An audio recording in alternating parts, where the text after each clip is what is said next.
Salut, c'est Tania de chez Aube et je suis l'investigatrice des meubles revalorisés au Québec. Oui, oui, oui. Donc aujourd'hui, je vais démystifier le fait de mélanger des couleurs avec les produits Annie Sloan. C'est tellement facile, c'est tellement créatif que je suis en mesure de vous enseigner comment faire votre propre couleur.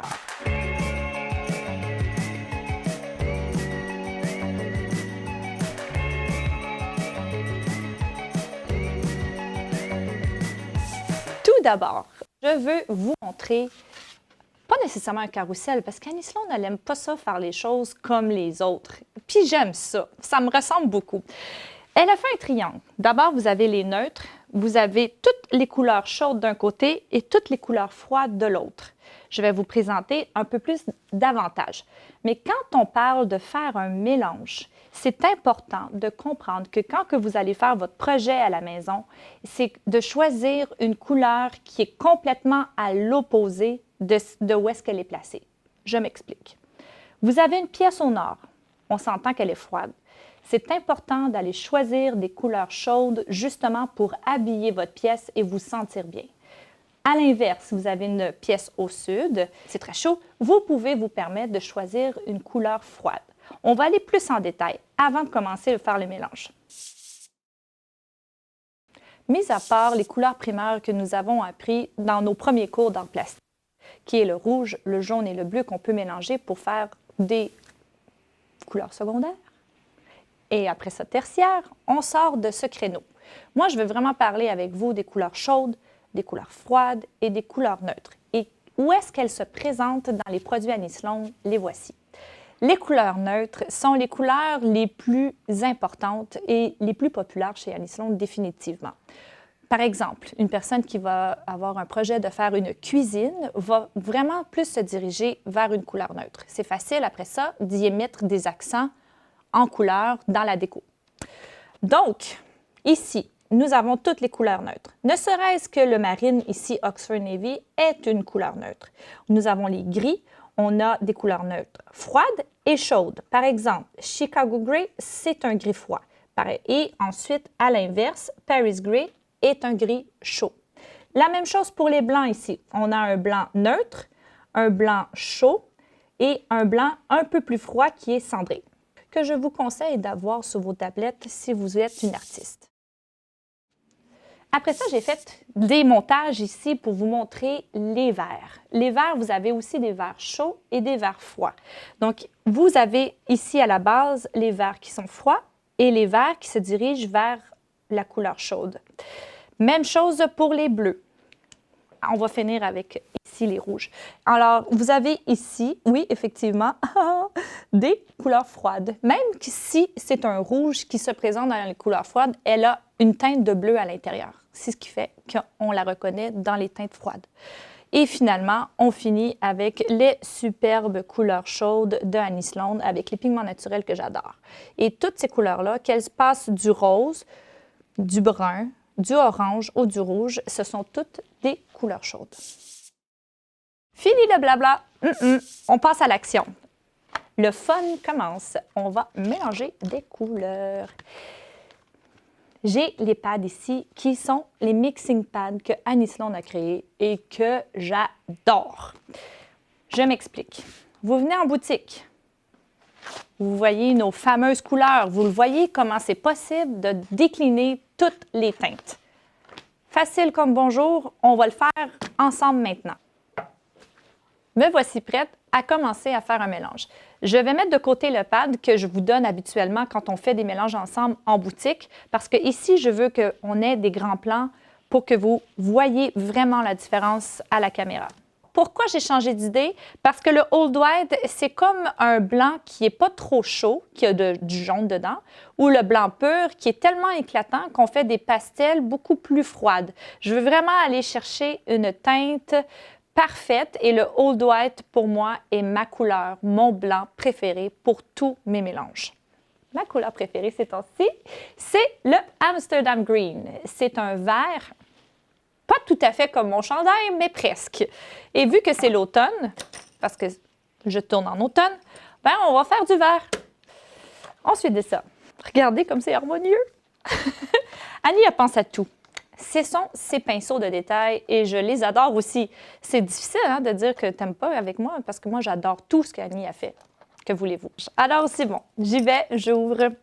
Alors, oh, que c'est beau ça! Vous voulez voir? Ça, c'est très, très, très, très beau. Je vais ouvrir. Êtes-vous prêts? Ah, c'est du blanc. OK. Bon. Moins excitant que le vert. Et le fameux noir. Il me restait d'un ancien contrat que j'ai fait, du noir en grand format. Alors, pourquoi ouvrir un nouveau pot quand nous avons dans notre atelier cette couleur? On commence. D'abord et avant tout, je vais faire une part de vert Amsterdam. Voilà. Ça, là, c'est une couleur magnifique. J'aimerais bien ajouter comme information qu'il ne faut pas tester une couleur lorsqu'elle est mouillée. Il faut vraiment attendre qu'elle sèche parce que quand elle sèche, elle foncit. Et c'est ce qui fait qu'on va vraiment être pile poil sur la couleur que nous voulons. Alors, pas de panique, pas de panique. Alors, je vais faire ici du 1 pour 1. Hein. On ne va pas aller dans trop de détails. Là. Ici, là, sur mon pad, on l'explique 1 pour 1, 2 petits pots mélangés. Donc, premièrement, je vais aller chercher mon blanc ou mon noir. Ah, je vais aller dans le blanc. On va dire, oh mon Dieu, Tania, elle a trempé dans le blanc avec son pinceau vert, mais c'est pas grave, ça colle pas. Alors, j'y vais 1 pour 1 avec mon blanc Old White. Ah, que ça fait un superbe vert. Très tendance également à mélanger ou harmoniser dans le style boho en ce moment-là. C'est superbe. Alors, j'y suis, je trempe mon pinceau et je vais avec... Et j'y vais, je me lance. Aussi simple que ça. C'est tellement foncé, là, le 1 pour 1, qu'on voit à peine le vert. Je suis comme plus ou moins satisfaite, mais en même temps, vous savez quoi? C'est ça le truc. Peut-être que vous allez faire la même chose, vous allez dire, non, c'est pas tout à fait ça. Je me dis à moi-même, puisque tu l'as dit, attendons que ça sèche. Tu vas voir vraiment si tu aimes ça ou pas. Ah, la satisfaction. Donc ici, j'ai le graphite. Et mon mélange de graphite avec le Amsterdam est pratiquement noir dans le 1 pour 1. Ça, c'est toute ma charte mélangée ici avec chaque couleur dans la charte Annie Sloan. Donc, c'est du 1 pour 1 avec chacune d'entre elles. Donc, certainement, vous le voyez avec les rouges, vous avez une teinte de rougeâtre, tu sais, un peu rougeâtre, là, finalement. Et aussi, avec les bleus, vous le reconnaissez, et les verts, les jaunes, entre autres. Vous avez vraiment des déclinaisons de couleurs magnifiques. Donc ça fait le premier début, qui est de juste décliner vers le plus pâle ou vers le foncé votre couleur. Dans mon cas, vous pouvez aussi faire en sorte, c'est un peu comme de la cuisine, dire, bien, je vais prendre 3/4 de vert pour 1/4 de noir, par exemple, pour vraiment aller foncir mon vert. Parce que là, ici, on le voit quand même assez bien que 1 pour 1 avec le noir et le vert, on va dire que c'est un noir teinté de vert. On perd quasiment la couleur. Donc, ne serait-ce que, disons, que je me mets vraiment une bonne marge de vert ici. Là, c'est la craie. Ça, c'est... Vous voyez comment je m'amuse? Là, ça y est, là. Là, je suis plus arrêtable. À peine du noir dedans. Quand je vous parlais ici là, de 3/4 de vert pour 1/4 de noir, on va comprendre. Les déclinaisons de couleurs sont à l'infini. J'adore le bleu Napoléon. Vraiment, là, ça aussi, c'est une de mes couleurs préférées. Ici, approximativement la même quantité. Et regardez-moi, une belle teinte vient d'être créée sous vos yeux. Le bleu d'origine et le vert d'origine. Moitié-moitié. Ça vous tente-tu que j'en fasse une autre? Pourquoi pas? On y est. On y va avec du rouge. Complémentaire. Vert et rouge. Wouhou! Poup! Vous êtes prêts? Regardez-moi ce rouge vibrant. On va s'amuser. Allez hop. Je vous fais une dernière petite folie. On saute avec le bleu Napoléon, avec du rouge. D'après vous, quelle couleur ça va faire? Un aubergine incroyable. Ça, c'est trippant. Ça et ça ensemble. Et je continue, puisqu'on parlait de faire le vert également, avec le rouge. Et c'est parti. Rouge et vert. Ça donne un chouette brun. Couleur chaude. Souvent, on va nous expliquer « Ah, j'aimerais bien avoir un brun. Le honfleur n'est pas assez foncé pour nous ou pas assez chaud. » Couleur espresso. Donc, on va souvent, justement, conseiller le Amsterdam Green avec le Empereur. Et on se lance, après ça, pour le teinter plus foncé avec le noir. Juste à côté, vous allez voir la différence. Voilà. Parce que là, je me suis bien amusée sur la table. Mais quand vous avez un grand projet à faire, c'est important de faire votre mélange dans un pot maçon. Parce que si vous manquez de peinture, il faut reproduire la recette. Si vous y avez été à l'œil, il risque d'avoir une petite différence. Alors, ce que je vous suggère, c'est d'avoir peut-être des petites copes à mesurer comme celle-ci, qu'on trouve au magasin du dollar, et de vous munir de pots de cette grandeur. Bon, celle-là, elle est standard, il y a celui le plus grand.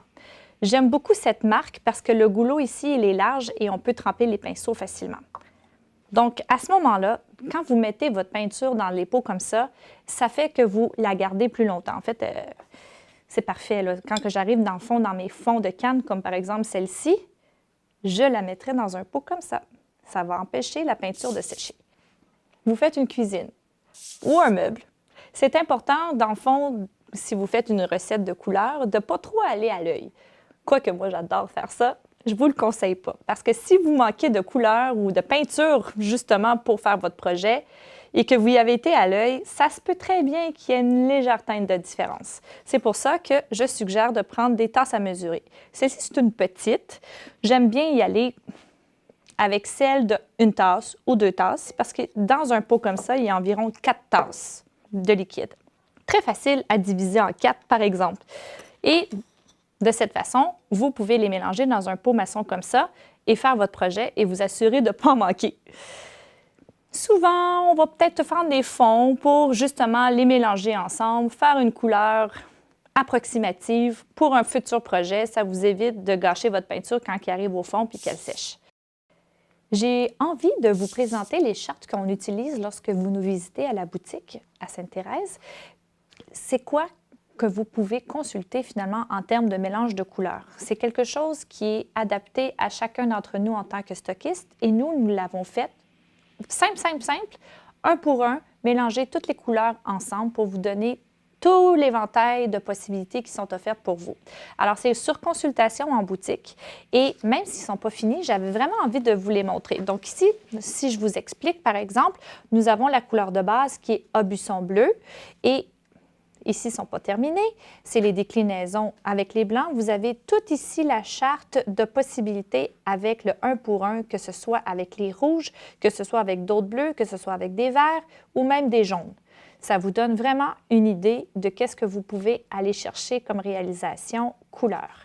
On a ici une autre couleur qui est Furl et vous avez encore une fois toutes les possibilités de réalisation et certainement ici Burgundy, qui est une autre couleur pas vraiment populaire en soi, mais tellement le fun à mélanger parce que c'est un beau rouge framboise et ça vous donne une déclinaison de couleurs plus terreuses, un peu plus prunes, qui fait en sorte que vous pouvez vraiment réaliser un décor personnalisé. Enfin, si je vous résume la capsule qu'on vient de faire ensemble, c'est que c'est très facile de faire le mélange des couleurs. N'ayez pas peur, c'est super créatif. Et justement, pour brimer et casser la peur, c'est simplement de bien mesurer et de vous assurer d'en faire suffisamment dans un pot pour ne pas en manquer dans votre projet. Et comment faire des tests? Eh bien, passez en boutique. On va vous aider. On va faire les mélanges avec vous. On va vous faire un petit pad ici comme ça, personnalisé, avec la couleur que vous recherchez. Et vous allez pouvoir repartir rassuré afin de réaliser votre projet créatif avec la satisfaction de l'avoir fait vous-même. C'est hot, ça.